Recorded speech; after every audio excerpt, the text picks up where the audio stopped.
nakakapadansa ang pagsusaka mo. Okay ka lang ba?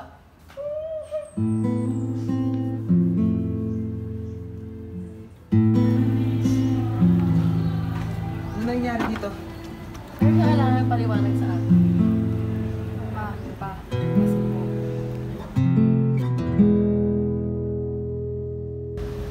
Anong balak mo ngayon sa bata yan? Nandiyan na yan.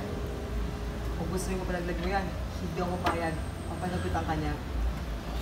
Ano nang sasabihin ng mga kapitbahay at pag nalaman lang nagpalaglag ka?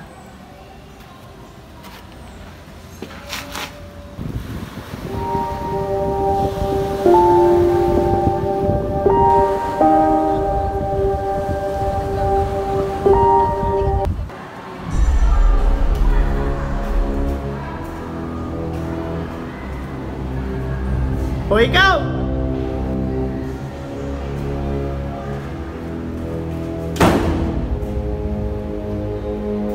O ikaw! Puro na lang pag-aaral! Tingin mo yan! Magtrabaho ka! Para magsilbi ka dito! Tingnan mo! Ganito ako magdisiplina ng bata! Ito ang batang ko, walang mapapala! Puro lang pag-aaral na atupag!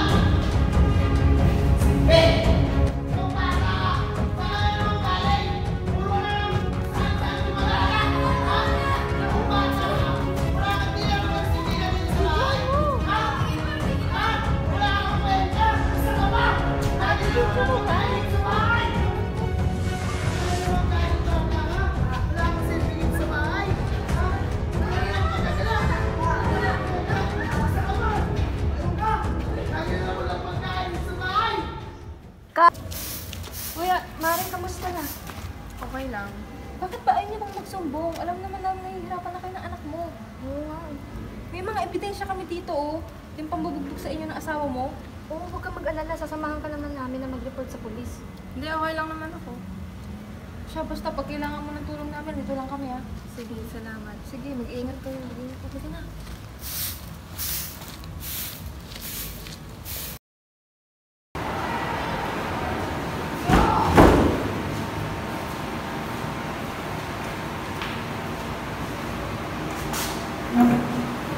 Sir, gusto ko po i-report yung asawa ko.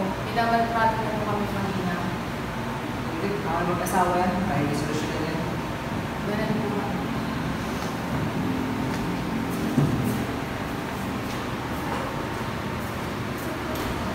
Hoy! Hindi mo ba alam na yung cash na life mga pailalim sa RA 9262? Ang RA 9262 ay an act defining violence against women and their children. Alam mo ba, dapat pinoprotektahan natin sila. Sir, magsusumbong po ako. Sinasaktan po kami ng nanay ko ng tatay namin. Ito po problema ko. Pwede kang bigay dito. Action namin ito.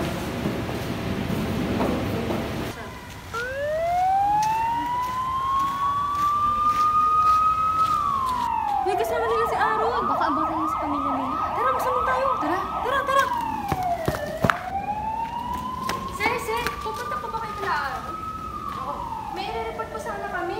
May mapakita po yung mga ebidensya ng pambubugtog ng kanyang asawa. Maraming salamat. Kami na ang bahala.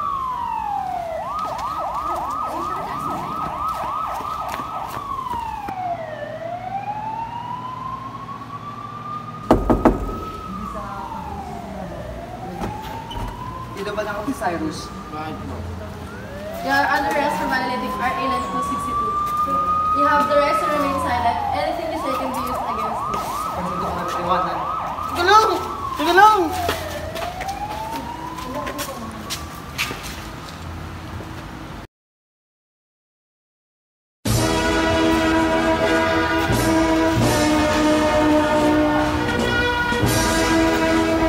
Ngayon po sa camera. 1, 2, 3. Yung parent and brother ko po. 1, 2, 3. Okay na po. Thank you. Pao, graduate na ako. Ito yung medal ko. Nakakatawa naman anak at nakapagtapos ka na ng pag-aaral. Pero ngunit pagpasensya mo na kung di nakadalawang tatay sa graduation mo. Ako'y tuwang-tuwa sa'yo kahit hindi ako nakadalaw. Mahal, Pagpasensya mo na lahat ng mga pinagagawa ko sa buhay mo. Sana mapatawad mo na ako at pagpasensyahan mo na. Alang-alang sa anak nating dalawa, pinapatawad na kita. Pero hindi ko makakalimutan lahat ng ginawa mo sa